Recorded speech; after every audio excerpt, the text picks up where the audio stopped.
The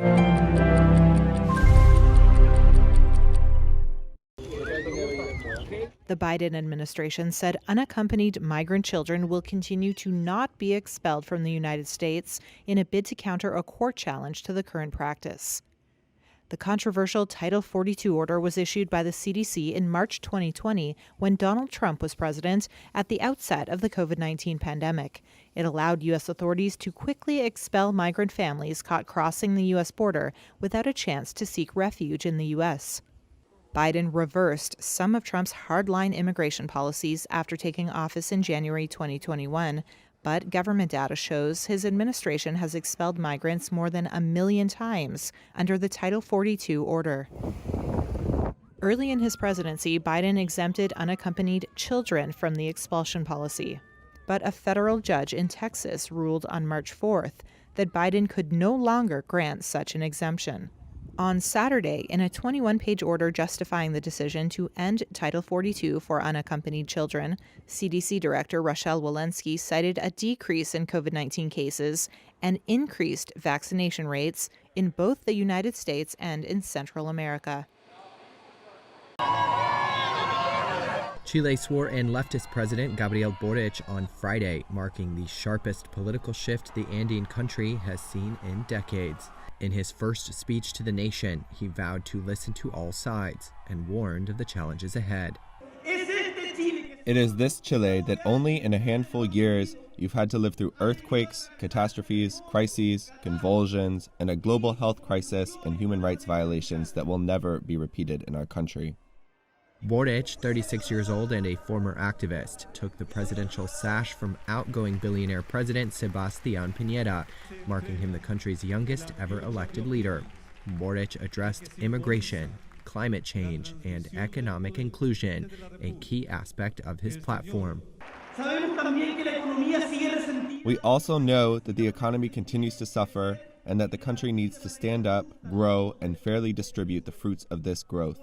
Because when there is no distribution of wealth, when wealth is concentrated only in a few, peace is very difficult. We need to redistribute the wealth.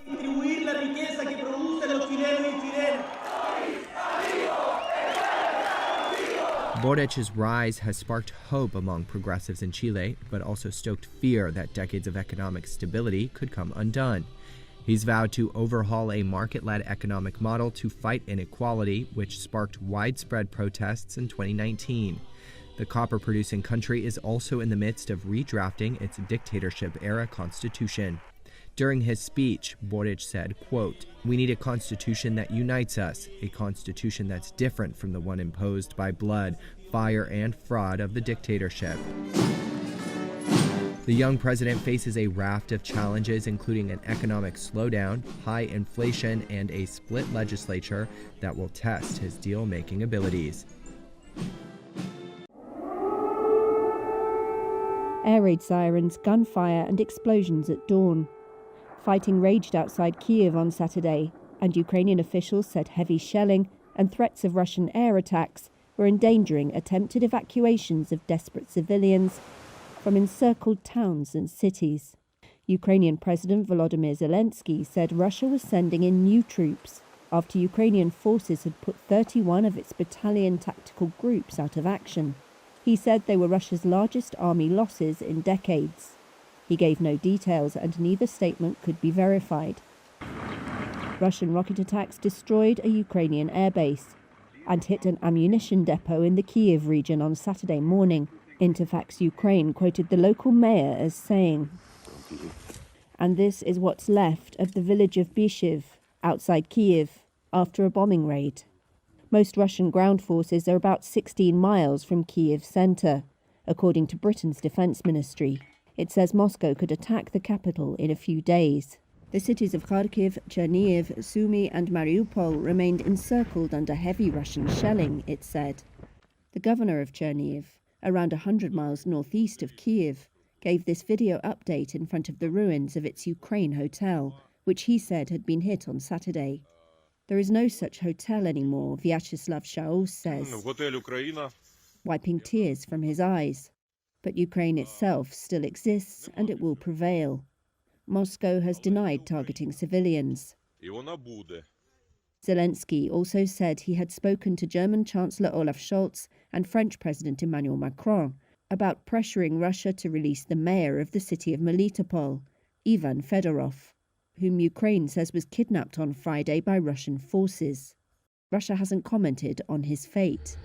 Russia's defense ministry released this video of what it said was its military on the move in Ukraine. Zelensky said his country could not stop fighting, but was upholding a ceasefire around an agreed humanitarian corridor out of the southern port of Mariupol, which has been under an almost 2-week siege, and he called on Russia to do the same. Moscow has previously blamed Kyiv for failed evacuations. Putin launched the invasion just over 2 weeks ago in what Moscow calls a special military operation to demilitarize Ukraine. It has been near universally condemned around the world and drawn tough Western sanctions on Russia. Russia opened a criminal case against Facebook's parent Meta Platforms on Friday and moved to designate the social media company as an extremist organization. The move comes after Meta changed its hate speech rules to allow users to call for violence against Russians in the context of the conflict in Ukraine. It was not immediately clear what the consequences of the criminal case might be. No comment was immediately available from Meta in response to a Reuters request. 2 weeks into Russia's war in Ukraine, a Meta spokesperson confirmed on Thursday it had temporarily eased its rules for political speech on Facebook and Instagram, allowing posts such as "death to the Russian invaders," but said it would not allow calls for violence against Russian civilians. Internal emails seen by Reuters showed the social media company had also temporarily allowed posts that call for death to Russian President Vladimir Putin and Belarusian President Alexander Lukashenko. The company added that the temporary change aimed to allow for forms of political expression that would normally violate its rules on violent speech. The United Nations Human Rights Office said the potential change in Facebook policy was, quote, concerning.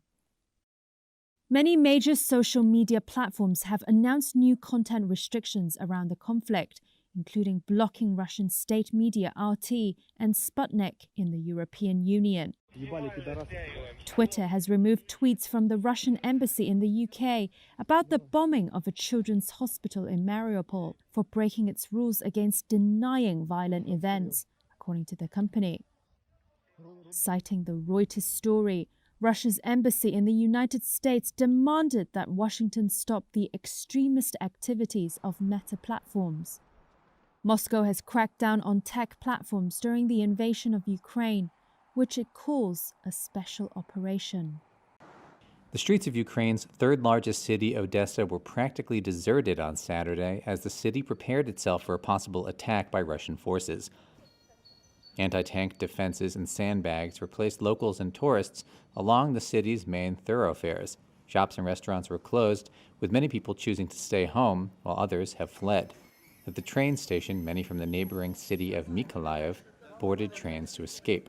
With the fighting now too close to their home, Mykolaiv resident Alexei Adodera said goodbye to his family through a thick pane of glass. His wife, on the train, tearfully said she hoped this would all end quickly. Stepping off a ferry in Romania, 52-year-old Ukrainian Elena Puchkova fought back tears while describing her shock at what was happening to her country. They're bombing Kharkov, they're bombing Mykolaiv. It's only 120 kilometers from Odessa, and it's painful inside.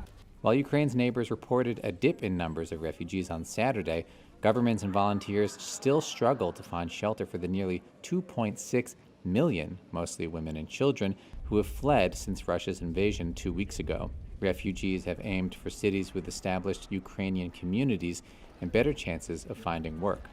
Kyiv resident Katerina was sheltering in a makeshift refugee center in Dumbroveni, Romania. It's scary, really. And many of my friends are there. And many of my foreign partners who were working in Kyiv, they are also there. I'm sorry, guys.